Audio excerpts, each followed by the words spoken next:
ராஜநாராயணன் இன்னைக்கு சென்னையில வந்து மாபெரும் விதை திருவிழா இங்க நடந்துட்டு இருக்குது. தமிழ்நாடு விதை செயல்பாடு கூட்டமைப்பும் எக்ஸோனரா இன்டர்நேஷனல் இணைந்து டாக் ஸ்கூல் ஆஃப் டிசைன்ல நடந்துட்டு இருக்குது. இங்க நிறைய பேர் தங்களுடைய பொருட்களை யாரெல்லாம் பண்றாங்களோ நேரடியாக விற்பனைக்கு சந்தைக்கு கொண்டுட்டு வந்திருக்கிறாங்க. இங்க பனை ஓலை எடுத்துட்டீங்கன்னா அதுல பல ஆபரண பொருட்கள், நிறைய மதிப்பு கூட்டல் பொருட்கள், தேன் வகைகள் இருந்து, அரிசி வகையில இருந்து, சிறுதானியங்கள்ல இருந்து, விதைகள்ல இருந்து அனைத்துமே இங்க ஒரே இடத்துல கிடைக்கிற மாதிரி இருக்கு.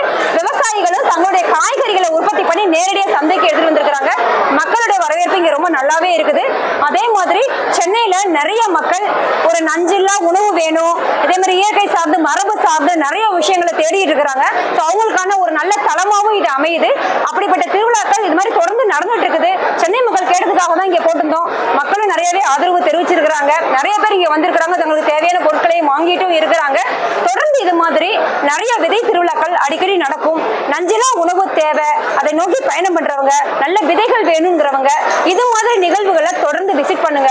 அப்போ உங்களுக்கு தேவையானது அனைத்துமே இங்க கிடைக்கும். முக்கியமா என்னன்னா இங்க வந்து நுகர்வோர் யாரோ அவங்களும், அதை யார் உற்பத்தி பண்றாங்களோ அவங்களும் நேரடியா சந்திக்கிறதுக்கான ஒரு தளமா இது அமைஞ்சிருக்குது. ஏன்னா அந்த தளம் அமையறதே இல்லை. ஆனா இது மாதிரி திருவிழாக்கள் மட்டும்தான் அந்த ஒரு தளத்தை அமைச்சு கொடுக்குது. இதை எல்லாருமே பயன்படுத்திக்கணும், தொடர்ந்து பயன்படுத்திக்கோங்க. நிறைய ரகங்கள் பத்தி தெரிஞ்சுக்கலாம்.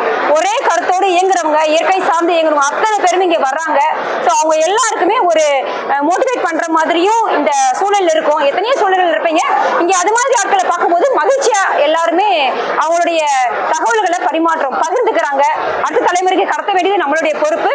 மரபு சார்ந்த பொருட்கள் மட்டும் இல்லாம நம்மளுடைய வாழ்வியல் முறையும் கடத்தக்கூடிய வகையில இந்த நிகழ்வு நடந்துட்டு இருக்குதுங்க. நன்றி.